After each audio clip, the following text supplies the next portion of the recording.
Welcome to the Positive Sports Podcast. I'll be your host this afternoon, Ed Montana. As you can see, I'm flying solo today. Alex is busy. Heck, we've both been really busy lately. And so we missed a week of podcast and sports talk with my brother and myself. But I'm back, and I got some stuff to talk about. For those of you that have followed this podcast, you guys know my feelings about the NBA playoffs. It's too much. There's too many rounds of playoffs. There's too many teams that make it. The first round doesn't matter. Blah, blah, blah, blah, right? And one of my big complaints about the 16-team format and that extra round of playoffs was injuries. Well, this year we got a pretty decent first round of playoffs. And now, in the second round, is when we're starting to have injuries.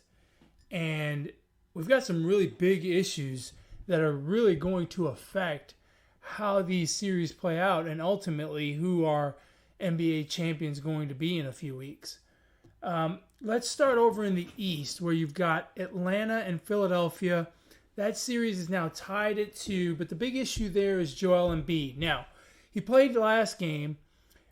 He played well in spite of the injury, but he's still hurt, and he's still hurt going into tonight's Game 5, which, as everyone knows, Game 5 is a pivotal game.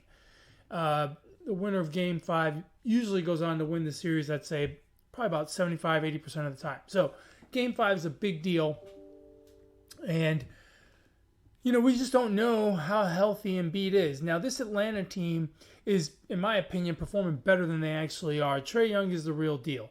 I'm not going to take anything away from him, but let's face it, he doesn't have much help, and yet somehow this team is hanging around and doing an excellent job in this series against the Sixers. I thought the Sixers would handle them easily. Embiid getting hurt certainly changes things. Atlanta came out smoking in Game 1 to take that game, but obviously they couldn't keep that up. I mean, we just knew they weren't going to shoot 70% the rest of the series. It just wasn't going to happen. And now, we've got a closer series between the two, but I still think Philadelphia is the better team. If Embiid's healthy, for sure, if Embiid's healthy, they win this series. In fact, I think they win it in 6. Atlanta came back and really pulled out a gutsy win night before last, but other than that, this series really has the markings of a Philadelphia team that should advance to the Eastern Conference Finals, and I think they will. I think that the Sixers, even with Joel Embiid at 70% or 50% or whatever he's at, they're good enough to go ahead and win this series.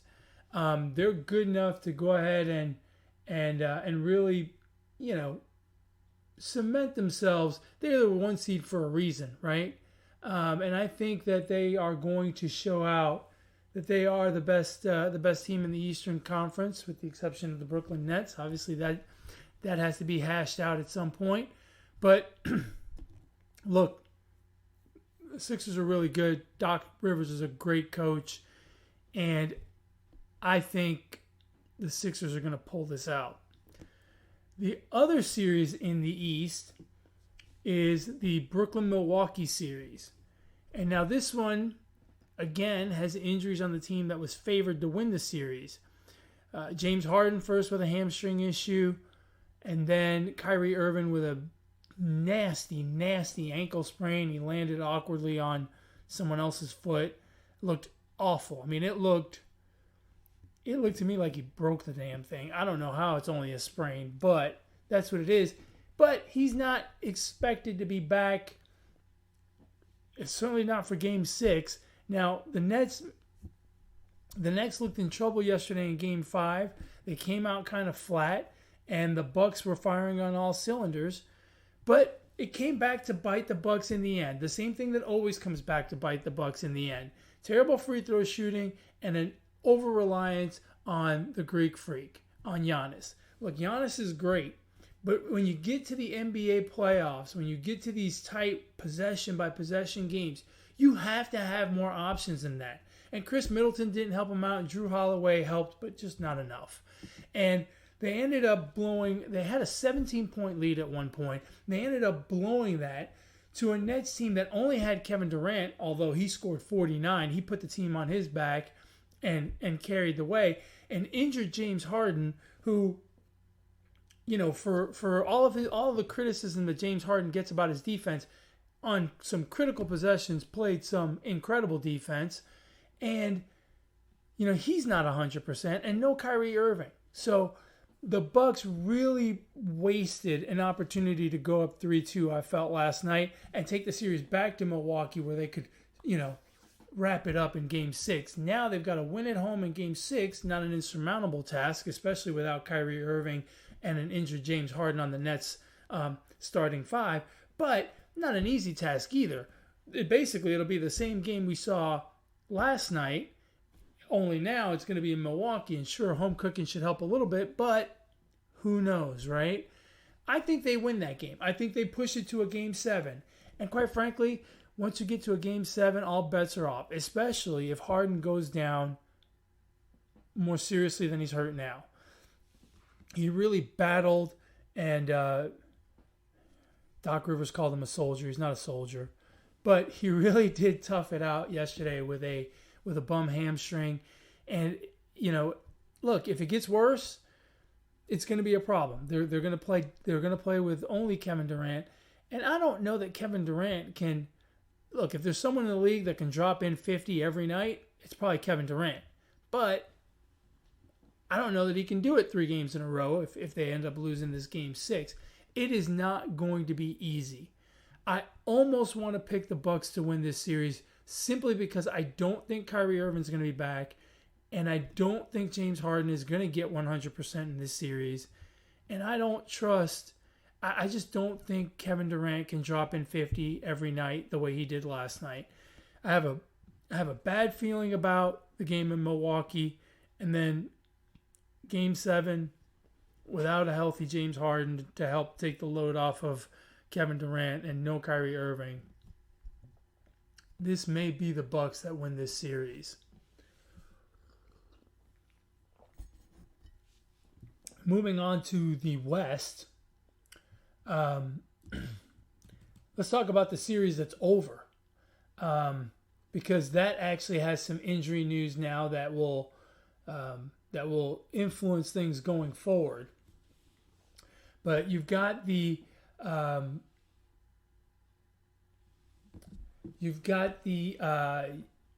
Phoenix Suns, who dispatched of the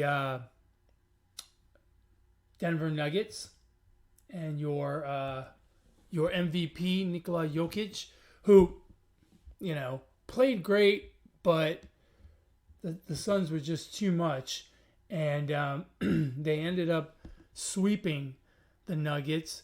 Jokic actually got ejected in Game 4 for just being a dum-dum. Just arguing and getting in people's faces and wanting to fight. He was clearly frustrated, did not have the best series, and he struggled, and that's that, right? That's the way it goes sometimes. But the big news is Chris Paul has entered the COVID-19 virus protocol, which means he's out indefinitely. Now, the series with the Western Conference Finals series probably won't start for another 4 or 5 days, so that could give him some time. But, you know, he could be out for as much as 2 weeks. And look, that Suns team is good. Devin Booker is great. DeAndre Ayton is fantastic in the middle. Great inside-outside presence. But Chris Paul is the engine that makes that team go. As old as he is, people talk about him being 38 and, you know, his best years are behind him. He is playing top-notch, high-quality basketball. He is the undisputed leader on that team. He is the engine that makes that team go. And I'll tell you right now, if he's out, it's a considerably different team. Probably the most dramatic injury we could see out of any of the teams that are left in the playoffs. It will make a significant difference. Now, they don't know who their opponent is yet. It could be Utah. It could be the Clippers. That series is 2-2. But regardless, both of those teams are going to be extremely difficult for the Suns to deal with without the presence of Chris Paul. How long is he going to be out? No one knows. It's indefinite right now. But this is the quirk of making it to the NBA Finals. This is the quirk of winning an NBA championship and championships in general. I've said this all along. Yeah, you have to be good. Yeah, you have to be consistent. Yeah, you have to have stars and talent. Yeah. But you also need a little bit of luck. And usually that revolves around injuries. And we're seeing it here.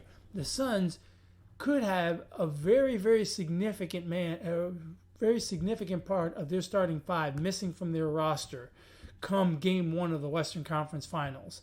And that is bad luck right there. The other series going on in the West is the Utah Jazz and the Clippers. Now, this series is tied at 2. We have Game 5 tonight. This has been a fantastic series to watch. Donovan Mitchell has played well, gotten hurt, and so he's got a bit of an injury issue to deal with. But the big news comes out of L.A., where Kawhi Leonard is likely not to play in Game 5. He's actually out indefinitely, could miss the remainder of the series against the Jazz. And look, Kawhi Leonard is a top star in this league, but more importantly, he is a clutch basketball player. The Clippers lost the first 2 games in Utah, came back, won the next 2 games in LA. Now they go back to Utah for Game 5. And look, there is no one better in the NBA right now when it comes to fourth quarter magic and clutch shots than Kawhi Leonard. That's right, I said it. Kawhi Leonard is the most clutch player there is in the league right now. And for him to not be on the floor and put all of the onus on on Paul George, yikes. Because there's a difference there. They're both very talented. They're both very good basketball players. But when it comes to clutch time, who do you want the ball in? Whose hand do you want the ball in? I want it in Kawhi Leonard every day of the week and twice on Sunday. It is incredibly important for the Clippers to get Kawhi Leonard back. Having to do this with Kawhi Leonard, man, it smells like trouble to me, and it smells like it's just going to be a quick Game 5 and Game 6. I am fearful that the Clippers may be done. I know Alex was real high on the Clippers before the playoffs started, and I was too. I thought that they would be very tough out, and likely they would beat the Jazz. But now, without Kawhi Leonard, man, this is getting very difficult. Very difficult for the Clippers. I don't think they do it. I think the Jazz hold on here and advance, and then you could have the Jazz and the Suns in the Western Conference Finals, 1 versus 2, chalk rules, but with no Chris Paul, that'll be a totally different series the first couple of games if he's not available. Very, very interesting stuff. The second round of the playoffs has been very entertaining. The Suns in Denver was the only series that was a sweep. Every other series is going to go 6, possibly 7 games. So it's been a lot of fun. There's been a lot of ups and downs in these games. The games have gone back and forth. The second round of the playoffs is a lot of fun. And look, again, I stand by my comment. In spite of the good first round that we had, we can do away with the first round of the playoffs. We can totally do away with it. Let's start with 4 from each conference, and let's just do the second round of the playoffs, make that the first round of the playoffs, and then have the conference finals and then the NBA finals. This round of playoffs has been must-watch TV. I have been glued to my TV watching these basketball games. It's been a ton of fun, and it will likely continue to be that way.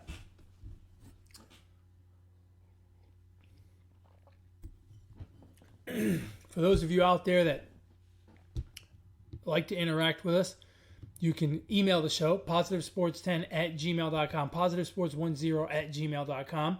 You can reach my brother Alex on the Twitter sphere at BrooklynGaucho1, and you can reach me on Twitter as well at eMontana21.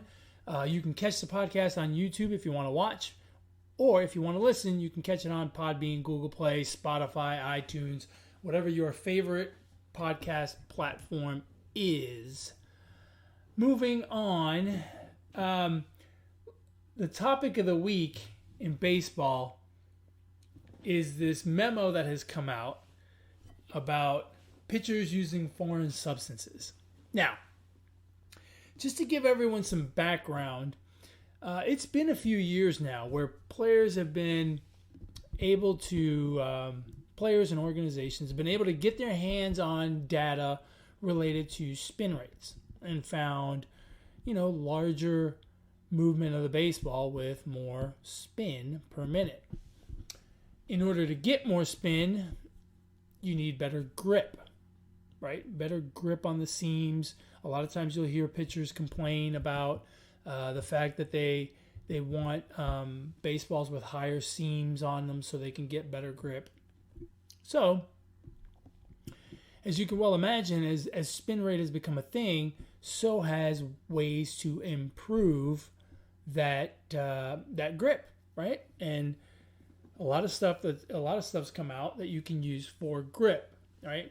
The allowable things to use are rosin and your fingers, your hands. But baseball has for years tried to doctor up. Baseball pitchers have a history of wanting to doctor up baseballs to get movement, to get players to miss on balls, et cetera, et cetera, et cetera. I mean, it's a long history, right? You have guys that have been scuffing baseballs to get better grip, to get more movement. You have guys that have put Vaseline on the ball to get it a little slick so it's harder to hit it square. There have been guys that have, cut the seams, right, with a wedding ring or whatever, have cut the seam of the baseball in order to create more movement, right, to make the ball kind of wobbly. But the only allowable substance is rosin. And rosin is provided by MLB, put behind the mound, and that's what you're allowed to use. You're not allowed to go to your mouth. You're not allowed to put anything else on the baseball. And this has been going on forever. This cat and mouse game of putting stuff on the baseball by pitchers has been going on since the beginning of time. Well, maybe not since the beginning of time, but since the beginning of baseball, right? And now pitchers have found some stuff that really works, right? Specifically pine tar, and another substance called spider tack. Now, there's plenty of blame to go around here, right? MLB knew this was a problem a few years ago, right? They knew that baseballs were starting to get sticky. And so they've been looking into this issue for a while. In March of this year, they told teams that they were going to start gathering data to evaluate what was going on. It became apparent that spin rates had gone up even more this year than last year. Strikeouts are going up. Walks are going down. Balls in play are going down. And so, obviously, they've collected baseballs from every single team. So they know that there's a lot of stuff on the baseballs.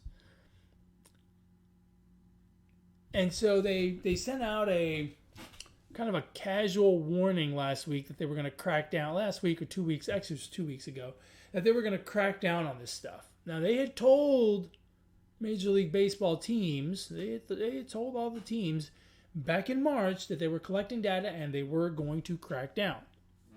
And we saw a couple of instances of players being checked by umpires, having to switch out their hat because it had sunscreen and rosin on the tip. They had put sunscreen on their arms. It was a day game. Put sunscreen on their arms, grabbed the rosin bag, kind of mixed the two to create some tack, put it on their hat so that they had it readily available, and made a guy change out his hat.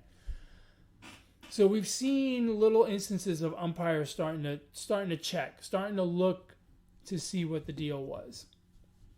And finally, yesterday, MLB came out with a memo to all 30 teams with a policy of what they intend to do about the sticky stuff. And just to summarize, if pitchers are caught using a foreign substance on the baseball, they are ejected immediately and given a 10-game suspension with pay. Fantastic. Sounds like a call for arrest. if somebody needs to rest for a couple of outings, you just, put some stuff on the ball, hope you don't get caught, and if you do, well, you get a little break. Starting pitchers will be subject to routine checks from the umpires. Relievers will be checked at the end of the inning or at the end of their outing if they're pulled during the inning. Catchers can be spot checked and players can be spot checked. The responsibility for any substance found on the baseball belongs to the pitcher. So unless they specifically catch, say, a shortstop or a second baseman putting stuff on the baseball, if they find the baseball, they're going to assume it came from the pitcher. Whether he got it, whether the catcher did it or the pitcher did it or the second baseman, the first baseman, whomever, it doesn't matter. If there's sticky stuff on the baseball and they didn't see who did it, the pitcher's going to get ejected. It's just that simple. That's the rule. First time violation, 10 games, it will get progressively worse from there. I don't know how it's going to go. 10, 20, 30, 10, 50, 100. I don't know. And that policy will be effective starting, I believe it's next Monday. So the 21st of June becomes the magical date where you can no longer use sticky stuff. Never mind the fact that you will have played 70 games this season. And now all of a sudden you can't. So, look, other leagues have these issues as well, right? Where different points in the rule where the rule's not being enforced quite right. And this has not been enforced because umpires, players, this is common knowledge throughout the game, and somehow it has not been enforced.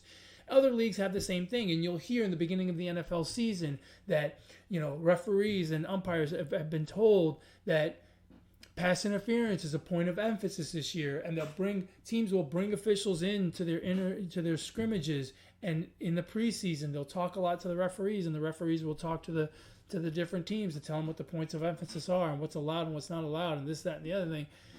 And look, that's the way it should be. But baseball does it in the middle of the season, which is it's dumb. It's dumb. Don't do it in the middle of the season, right? The NFL does it, points of emphasis. FIFA does it. They pick their calendar year really goes from July 1st to June 30th, right? Their fiscal year and their competition season. And so they implement rules effective July 1st. And they, they do a little tweak to the handball rule or a little tweak to the VAR. It's effective July 1st so that everyone plays a full season under the new rules, the new protocol, the new points of emphasis, right? Hockey does it every season. The NBA does it. I remember when they took the hand check rule out, right? That became a thing. It started at the beginning of a season. Not baseball. Baseball picks June 21st because that's the magical point when we should stop this cheating. It's dumb. It's dumb. And I'll tell you why it's dumb. You have guys that have been using this stuff all year, and now they have to make an adjustment in the middle of the season. It's unfair to them. I know. I can hear you even though you're not here. But they're cheating. It's wrong anyway. I get it. But there's still a certain protocol that should be followed. Do it at the beginning of the season. You knew it was a problem before the season started. You didn't need the data.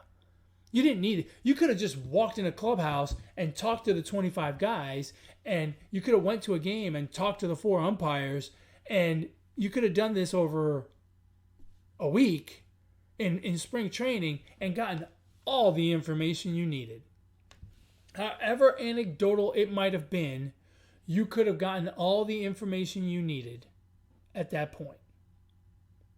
Right? And you could have quickly implemented something, just like you quickly implemented this, right? Or you could just wait until the end of the year and say, okay, for next season, this is going to be a point of emphasis. We're gonna actually enforce the no sticky stuff on the baseball rule, the no foreign substance on the baseball rule, Rule 3.02a or whatever it is, right? But instead, the geniuses at the MLB offices in New York decided June 21st. That's a good day to start. Why not July 1st? Why not June 15th? You knew this was a problem. You have 2 months of data from April and May. Why not implement it June 1st? Why not June 10th? Why not July 4th? Let's start the new year. Let's start the country's, celebrate the country's birthday with a bang. It's dumb. You're picking an arbitrary point during the middle of your season to change the rules. And it's silly. It's silly.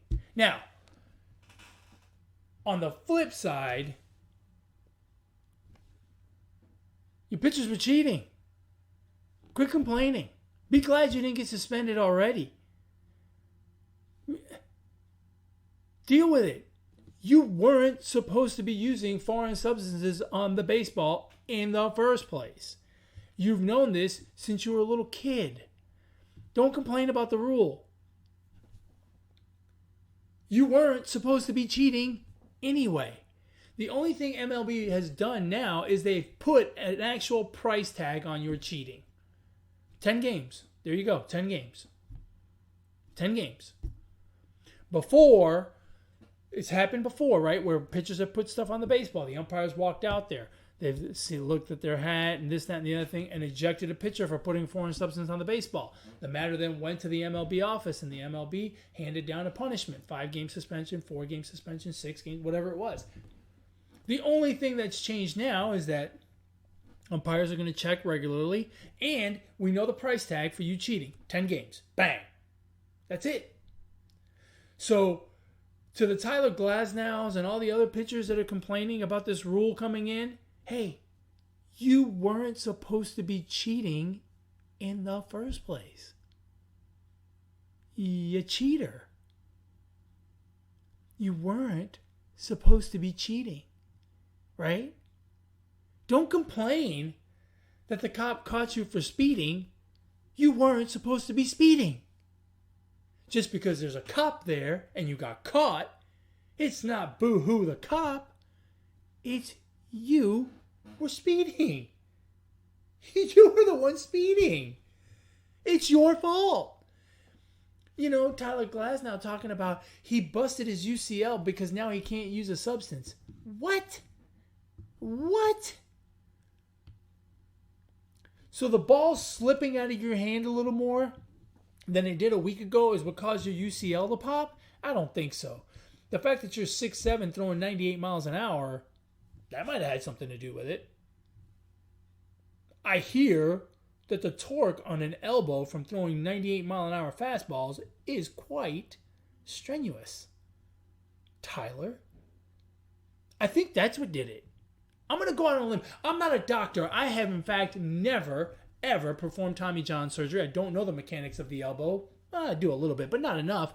But not a doctor, I'm going to go out on a limb and say the fact that you throw 98 miles an hour 60, 70 times during a game and mix it in with 80 mile an hour curveballs for another 20 pitches during the course of a game, and you do this every 5 days, that might have contributed. That might be why you busted your UCL.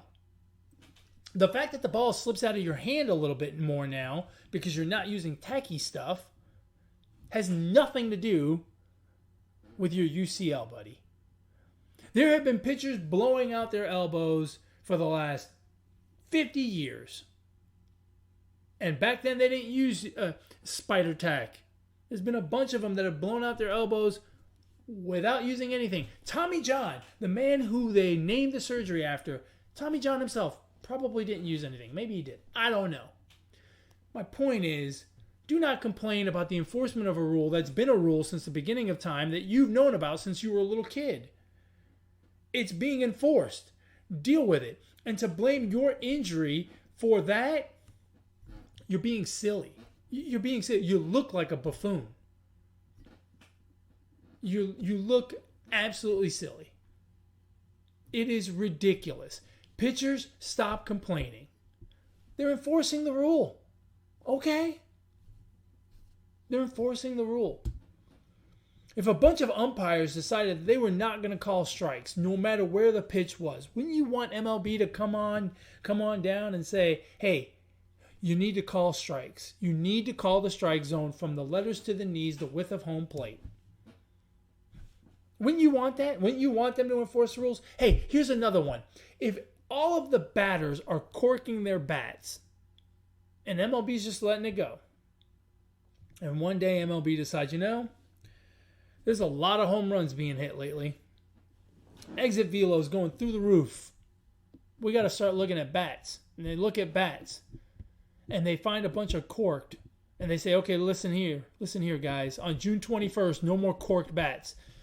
You pitchers would be jumping up and down. You'd be jumping for joy that they're enforcing the rule, right? The rule. You can't modify your bat that way. You would love it, right? No pitcher said, poor Sammy Sosa, he's going to get suspended for using a corked bat when he got busted. Not one pitcher said that. Not one. Not one pitcher said that. I promise you. I guarantee it. But yet here you guys are all coming out up in arms about the enforcement of a rule that's been around forever. I mean, it's Rule 3 for crying out loud. I don't know how many rules are on baseball, but if it's Rule 3, I'm going to guess it's one of the originals, right? Like, it's like one of the 10 Commandments. They put it on a stone tablet. They put it on a stone tablet, and they've added some rules since then, but, I mean, that's one of the basic rules.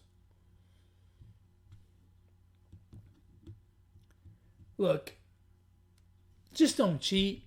I understand we all want spin rate. I'm not saying don't take every advantage you can, play as hard as you can, push the limits of what you can and cannot do. Use the hell out of the rosin bag. I get it. But you can't complain about enforcement of a rule when you were cheating. It's just that simple. You were cheating. I mean, I just don't know how else. I don't know how else to frame it. You were cheating. Stop it. Just stop it. And if you hurt your arm because you are no longer cheating, look, your arm was going to bust anyway. Your arm was going to bust at some point. I mean, I hate to be that flippant about your injury, Tyler Glasnow, but I mean, it is what it is, What are we complaining about here? Moral of the story is don't cheat. Boys and girls watching this, don't cheat. Just do it on your own. Don't cheat.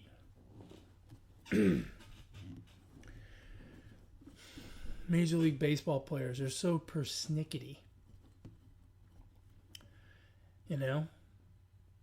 Pitchers were complaining about the steroid guys.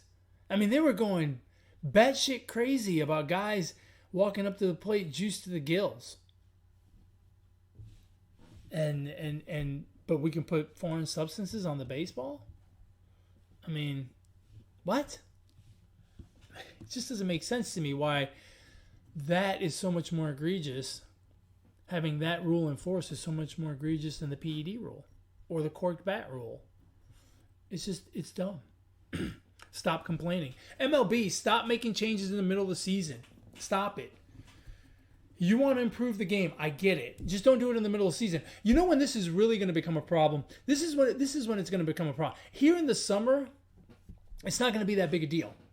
It's not going to be that big a deal in the summer because the heat gives your hand that natural bit of moisture and stickiness to it, especially the humidity in some places. And so you get pretty good grip in the summer. Wait till we get to October baseball and you have a team like, the Chicago White Sox in the playoffs, and you got to play on a cold night and on Chicago's south side. It's going to be hell to get a grip on those baseballs. Those baseballs become super slick when it's cold. The other time it's going to be a problem is if it rains during the game, right? That one's not as bad, but and moreover, look, MLB, if you want to stop the use of foreign substances, make the baseballs uniform. Don't make them tighter one year. Don't make the seams higher another year and lower the following season. Just make it consistent baseball. How about that? Let's do that. Should we let the pitchers use the sticky substance at Coors Field? To kind of offset the altitude situation up there. I don't know. I'm going to go out on a limb and say no. I think that's a bad idea. But look, the pitchers are going to want every advantage they can get their hands on, and I'm sure that out there they're really going to want it. But stop cheating. Just stop cheating. How about that? And MLB, stop making changes of this kind of magnitude in the middle of the season. And batters, look out, because now that the pitchers don't have the same kind of grip, bean balls are coming. They say there's no correlation between the increased use of sticky stuff and hit batters, but I would beg to differ. Did anyone check the guy that hit Pilar in the face? Was he using sticky stuff? He must not have been, because he fired a fastball right at that guy's face. So he either was not using the right sticky stuff or was not using sticky stuff. He's a reliever. So maybe that was it. I don't know. Anyway, that's all I have on that. Injuries in the NBA. We still have great game 5 and game 6 and possible game 7s in 3 series. It's going to be a lot of fun. I hope Chris Paul gets out of the COVID protocol as soon as possible. I would hate for the Suns to be down a man, such a key person when the Western Conference Finals start. And look, I say that about Chris Paul, but I wish the best for Kawhi Leonard. I want to see him back on the court because I think the game's more entertaining with him there, especially in the fourth quarter. I want James Harden and Kyrie Irving back because that series has been great. And with those two, it becomes a bit of a track meet with the Nets. It's running up and down the court, scoring 150 points a game. It's a lot of fun to watch. Joel Embiid was arguably the MVP this year. So, yeah, I want to see that guy on the court. Get healthy, Joel. I want to see you on the court. I want to see you finish out this series. I think you're going to win the series. And, of course, I'd want to see you in the Western Conference Finals. Pitchers, stop cheating. Stop complaining about enforcement of rules that you already knew about. And MLB, stop making changes during the middle of the season. Please stop making changes in the middle of the season. I hate it. And so do most players and most fans. As always, folks, thank you very much for watching, listening, subscribing, commenting, liking, interacting with us, tweeting at us, whatever it is. We love your support of the Positive Sports Podcast. I know it's been a little spotty here. Alex and I have been super busy with other stuff, family, jobs, blah, blah, blah. Nothing that will excite you, believe me. But we try to get this to you as much as we can, at least once a week. And here I am providing commentary on the NBA playoffs and Major League Baseball's new foreign substance policy. I hope everyone has a great week. Hey, we're coming up on Father's Day. This weekend is Father's Day. Go out, celebrate your dad. I celebrate my dad. Dad, I love you immensely. One of my favorite people on the planet. I don't know what I would do without you. I'm so lucky. I'm so blessed to have had you be my dad, to have you in my life for all these years. It has been a complete joy, except for those times you grounded me. But I love you a bunch. Have a very, very happy Father's Day. For all of you out there, please celebrate your dads, celebrate your uncles and grandfathers, celebrate all the men in your life that are fathers. They've done a tremendous job at what they do. And, go out and enjoy your Father's Day. Be nice to your dad. Have a shot of whiskey with him. I think I'm gonna try that this year with my dad. I'm gonna have a shot of something just to celebrate, just to say Happy Father's Day. So say Happy Father's Day to all the men in your life who happen to be dads. And hey, as always, folks, ignore the negativity. Be the positivity. Peace.